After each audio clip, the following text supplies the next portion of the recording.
Next up, I would like to honor Mr. Eddie Rye Jr. Mr. Eddie Rye Jr. is a local legend who has worked for over half a century to enhance the equality of King County's African American community, as well as all underserved and unrecognized communities of color. Eddie was an establishment occupant of El Centro de la Raza and has hosted many people of influence on his radio shows, including Reverend Jesse Jackson. He was instrumental as a community leader in the grassroots efforts to change Empire Way to Martin Luther King Jr. Way. You can listen to Mr. Rye's radio show on Urban Forum Northwest on 1150 AM KKNW Alternative Talk Radio. Without further ado, we present the Legend Award to Mr. Eddie Rye Jr.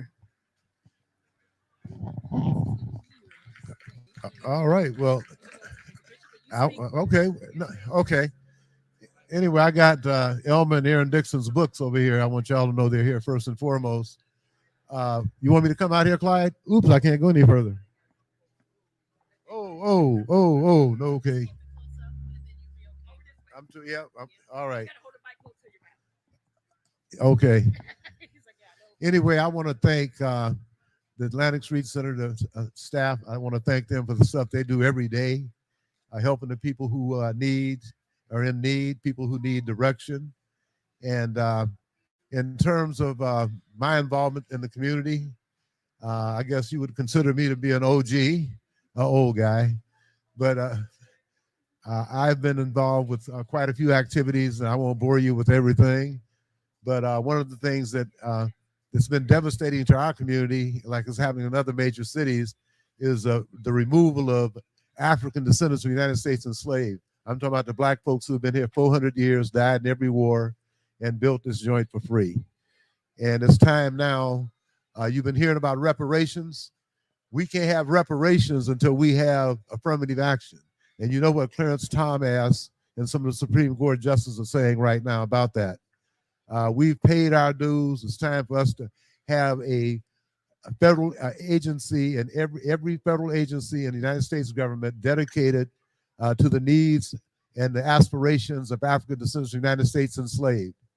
There needs to also be the same kind of reparations coming from the NC2A, the NFL, and the NBA, where you have young black men making trillions of dollars for everybody but the people that live in their community.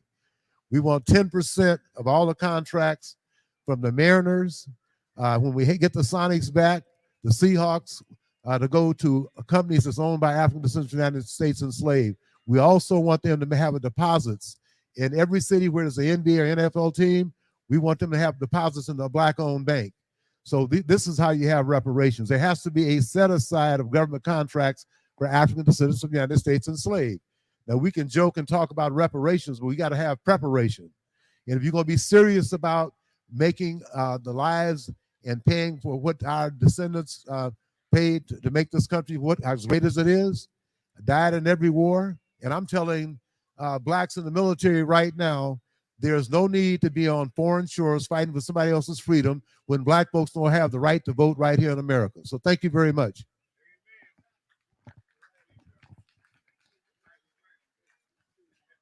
We also have an orchid for you as well, Mr. Rye.